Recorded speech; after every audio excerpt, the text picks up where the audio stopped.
خاموشی میں انسان کی سلامتی ہے۔ کسی نے پوچھا تو نے اتنا علم کیسے حاصل کیا؟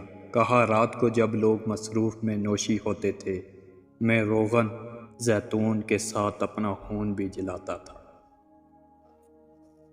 جو شخص خوبصورت گھوڑے اور قیمتی لباس سے فضیلت حاصل کرنا چاہتا ہے وہ جاہل ہے، کیونکہ گھوڑے کی فضیلت دوسرے گھوڑوں پر اور لباس کی فضیلت دوسرے لباس پر ہوگی، نہ کہ خود اس پر۔ قانون مکڑی کا وہ جالا ہے جس میں کیڑے مکوڑے تو پھنستے ہیں مگر بڑے جانور اس کو پھاڑ کر نکل جاتے ہیں۔ جو صرف سیکھتا ہے وہ عمل نہیں کرتا، وہ اس انسان کی طرح ہے جو ہل چلاتا ہے اور پودا نہیں لگاتا۔ محبت مضبوط دلوں کو کمزوری کی مشق کرواتی ہے۔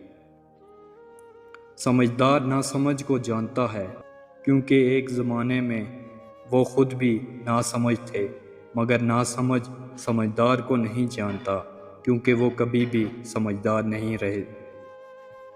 انسان ایک ایسا پرندہ ہے جو بے پر ہونے کے باوجود پرواز کرتا ہے۔ انسان کی طبیعت کا حال اس کے چھوٹے چھوٹے کاموں سے معلوم ہوتا ہے، بڑے بڑے کاموں سے نہیں، کیونکہ بڑے کام وہ بہت سوچ بچار کے بعد کرتا ہے اور بعض اوقات اس کے میلان کے بالکل برخلاف ہوتے ہیں۔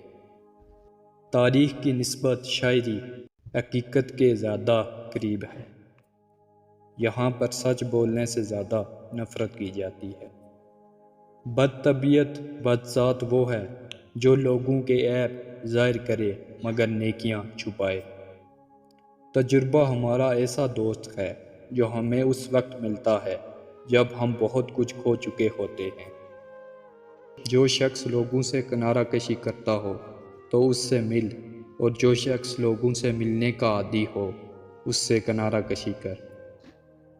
جہاں لوگ ڈاکٹر کو زیادہ محترم مانتے وہ بیمار ذہنیت کے ہیں، جہاں لوگ جنرل کو زیادہ محترم مانے وہ شدت پسند وحشی ہیں، اور جہاں کے لوگ سب سے زیادہ استاد کو محترم مانیں وہی حقیقی تہذیب یافتہ ہیں۔ جو آج مفت کی نصیحت قبول نہیں کرے گا کل اس سے مہنگے داموں میں افسوس خریدنا پڑے گا۔